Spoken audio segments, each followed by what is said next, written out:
And we are live, live, live. How are you today? I hope you're doing well. I'm live streaming again for another 30 minutes. Yeah, and I'm trying to get people into my live stream so they can watch because you know, there's still stuff that we need to discuss about China and America and Christianity. Is that Jesus is gonna return. I uh I heard the song on YouTube and I want to share it with you. It's by the First Baptist, it's by the First Dallas Church.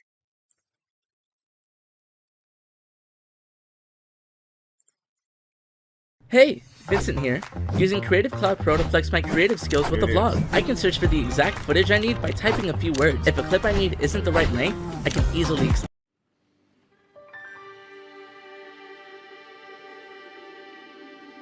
Midnight Cry with Ron Perry and First Dallas Choir and Orchestra.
I look around me, I see prophecies fulfilled. Oh, and signs of the times, they're appearing everywhere.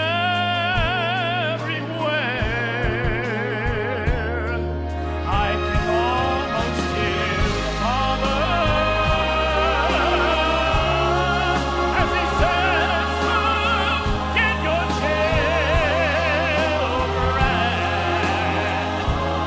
And at the midnight light, a bright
See, that song is about uh the rapture, but not only the rapture, but the return of Jesus and how Jesus is going to descend on a cloud and how he's going to come back to the Mount of Olives and how he's going to not just judge the world, but bless the world too with his role as king.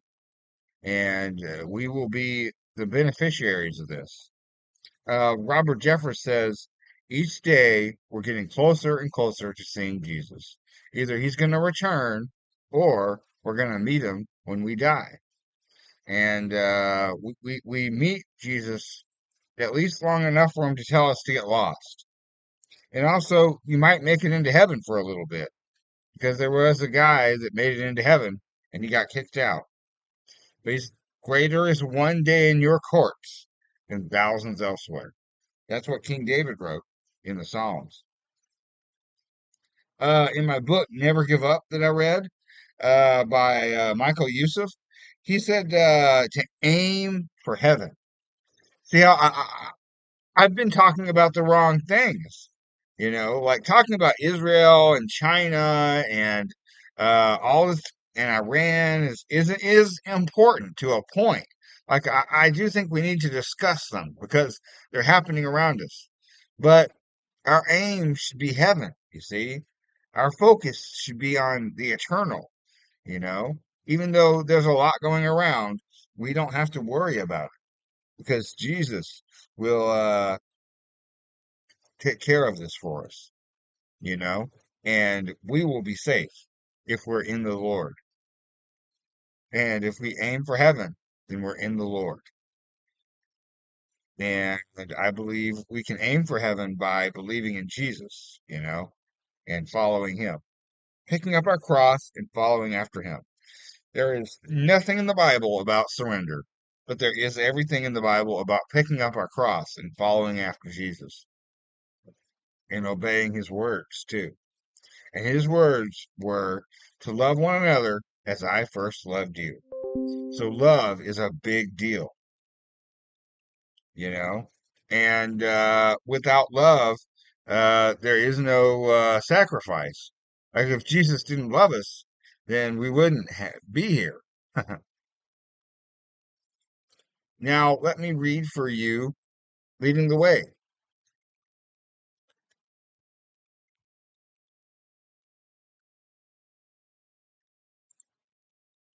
Let's get our minds somewhere in heaven, on heaven.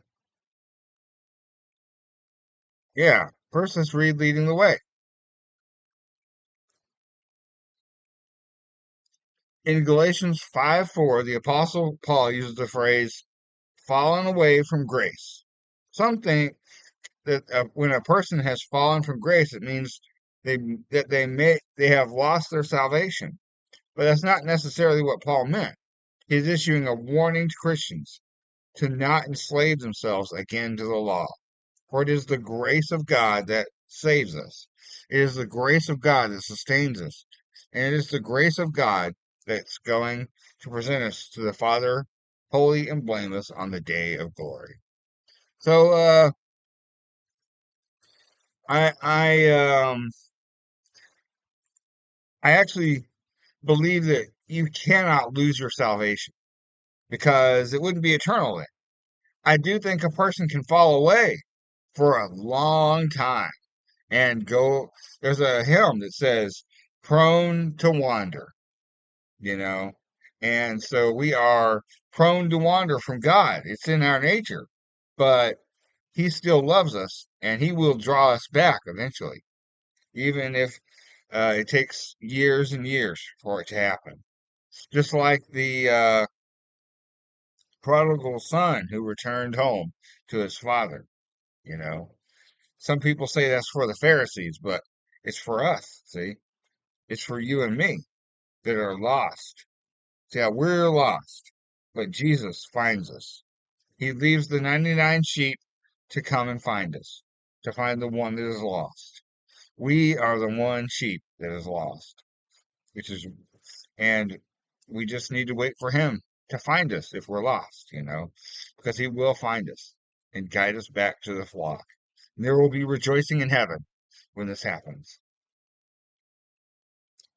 And so I just want to discuss that because I have uh, my dad, my nephew graduated from high school. So, and there was a graduation. And I'm a little bit disappointed that I wasn't there to see the graduation because I was there to see Jacob's birth. My dad left me to hang. See, that's not very nice, Dad. Anyways, we read a little bit of Leading the Way, and let's see what the church had to say. Dr. Cody McQueen from the pastor's desk. Sometimes the right way begins with knowing the wrong way. You've been blessed with a lot of mentors throughout my life. Among the things they've said as they tried to coach me in the way I should go, many of my mentors humbly gave me this advice. I can't exactly tell you what you should do, but I can tell you what you shouldn't do. Essentially, what they did was point out mistakes to watch out for, with wise warnings for mistakes they've seen others make in the past. Sometimes knowing the right way begins with knowing the wrong way. So, when we know the wrong way, we can find the right way, see?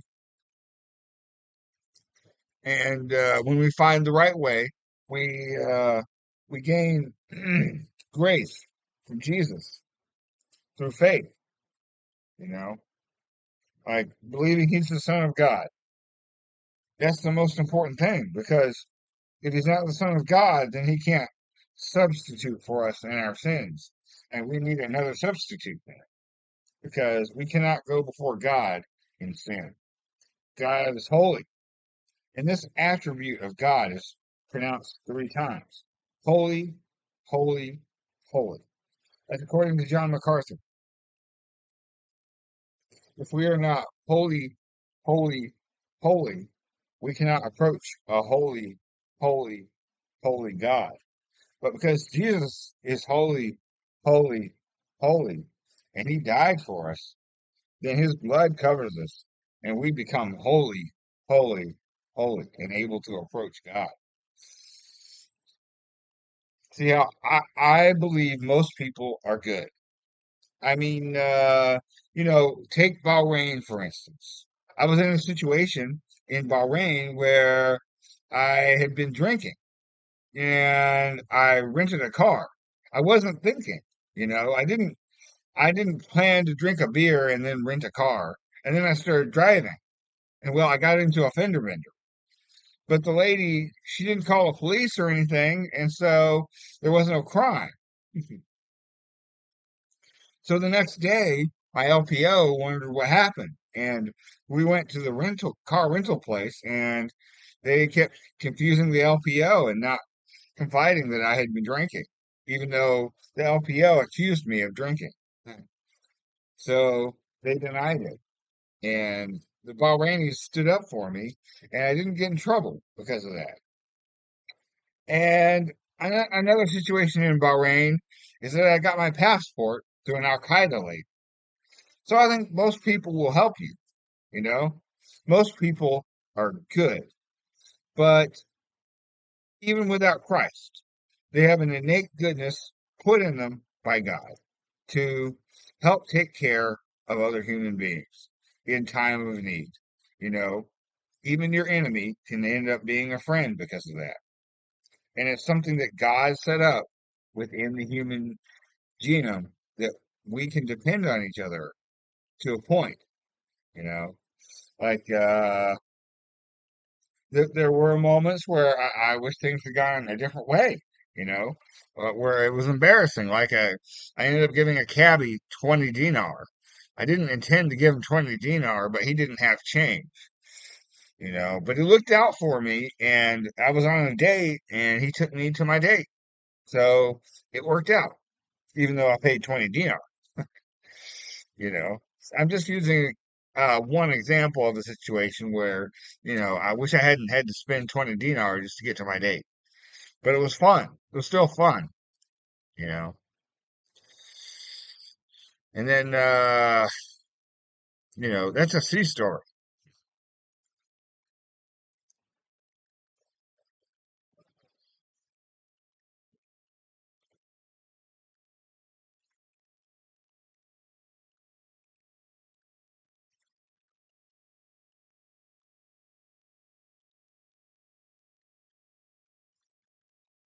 Hopefully, I've shown you a lot today.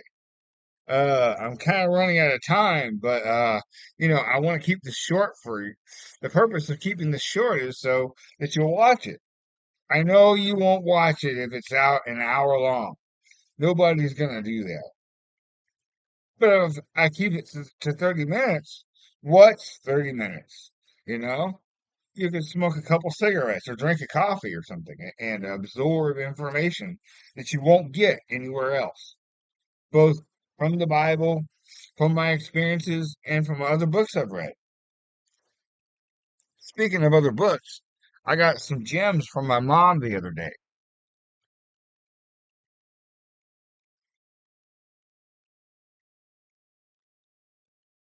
I'm not boasting. I'm just showing you. Hey, look, see, I got decade of triumph, the 40s, when America was first great. See? Then I also got this little gem. Oh my gosh. I've already looked through it. World War II related, so I already looked through it, and man, some of those pictures are just like, wow, can't believe that happened. Amazing stuff, and a really neat picture of Dwight Eisenhower is included. So he's smiling and looks happy, and you know, like a good man. Hopefully, we can discuss some of the pictures in that book on my live stream in each book because, you know, you can learn a lot through pictures. You can learn how people dressed or what equipment they had or what where they were at or what they were going through or just things that you can't quite get through words. Like some words, 1,000 words describe a picture, but a picture describes 1,000 words. So there you go. See? And that's just the way things are, you know? I mean, look at me. I'm a Trump supporter, and I support Trump, and I can't even tell you why I support Trump. I can explain to you how I became a Trump supporter. That part I can do, but I still cannot quite put the needle into the thread to explain exactly why I support Trump. There's just some sense that God has included, has decided to intervene in America's decline and supersede it with a new rise through Trump. And I believe America will be great for 1,000 years because of President Donald J. Trump. Oh, we're going to have competition, all right, though. There's going to be Christian China someday, and they're going to rise up. The Communist Party will be irrelevant, and Jesus will take the forefront of China, you see. And so in America, it will be important. A part of the competition is to cling to our faith, you see, because God, he will have no problem moving his power to China if we do not obey him. And obey him we must, because God is great. He has created us and formed us in our mother's wombs, it says. And he knew us before he formed us. So he planned to form us from the beginning. And it's sad because Tulsi Gabbard resigned, but it's for a good reason, to be with her husband. That's an admirable, ad, admirable proposition is to spend time with her husband who just might be on his deathbed. So thank you, Tulsi Gabbard, for all you've done, and Godspeed. The peace of Christ be upon you, Tulsi. And Trump is continuing to control the situation in the Middle East and with Iran. And so he has the Iranians on the run. The news is anti-American, so of course they tell us that that Iran is resisting. But what is that? What are they resisting with? They don't have anything. They don't have a navy. Their air force was decimated, and their missile production has been hidden underground. They aren't even firing missiles anymore. So, in what way has Iran done anything to America? They've done nothing. And that is the issue there, is that because Iran has done nothing, they've lost, you see. They might as well just surrender and let Trump put boots on the ground in their country and take over the nuclear program so that Iran never has a nuke. Iran doesn't need a nuke, and Iran doesn't practice mad. They want one nuke to nuke Israel. That's all they want, is to nuke Israel. They're against Israel. They hate the Jews, and they want to nuke Israel. And this is just a fact. And so Trump is doing everything he can to make sure that Iran never has a nuke. So right now it looks like a stagnant stalemate, but don't be fooled by CNN. Trump is on the move, and so is our military. Uh, CENTCOM provides updates every day.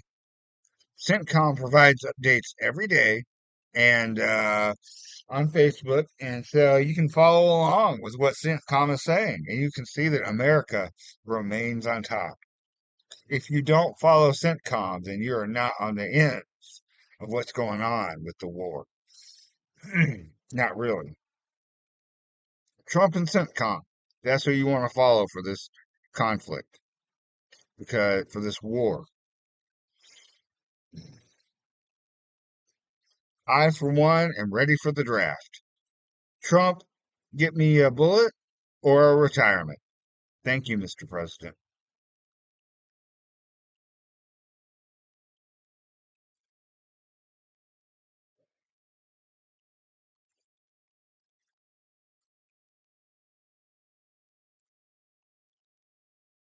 All right. This is going to be a short live stream because I kind of want a cigarette and I can't think of anything else to talk about. I don't want to waste your time talking about things that don't matter, you know? Like heaven should be our aim. If you turn to aim